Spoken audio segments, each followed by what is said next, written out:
రాయలసీమలో ఆళ్లగడ్డ మొదలుకొని కడప దాకా మార్పు రావాలి అంటే ప్రజల్లో ధైర్యం రావాలి.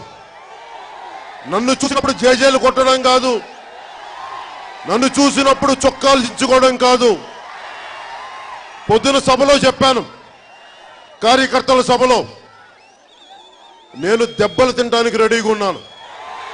రాయలసీమ కోసం ప్రాణాలు వదిలేయడానికి సిద్ధంగా ఉన్నాను. వలసలు ఆగాలి, మనకి ఉపాధి అవకాశాలు రావాలి మన రాయలసీమకి. కొన్ని సంవత్సరాల నుంచి పెద్దలు మనోహర్ గారితో చెప్తా ఉన్నాం, నా ఇంటి పేరు కొణిదెల.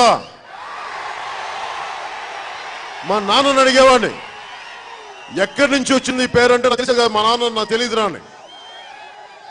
కానీ ఇందాక పొద్దున్నే నా స్నేహితులు ఒకరు చెప్తా ఉన్నారు, నందికొట్కూరులో కొణిదెల గ్రామం ఉంది, 500 గడపలున్న గ్రామం.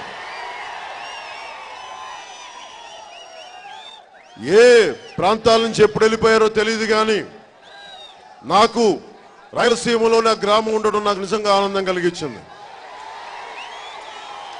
రుణ లేకపోయినా నేను పనిచేసేవాడిని. ఇది నాకు చాలా బలం ఇచ్చింది, చాలా ఆనందం ఇచ్చింది.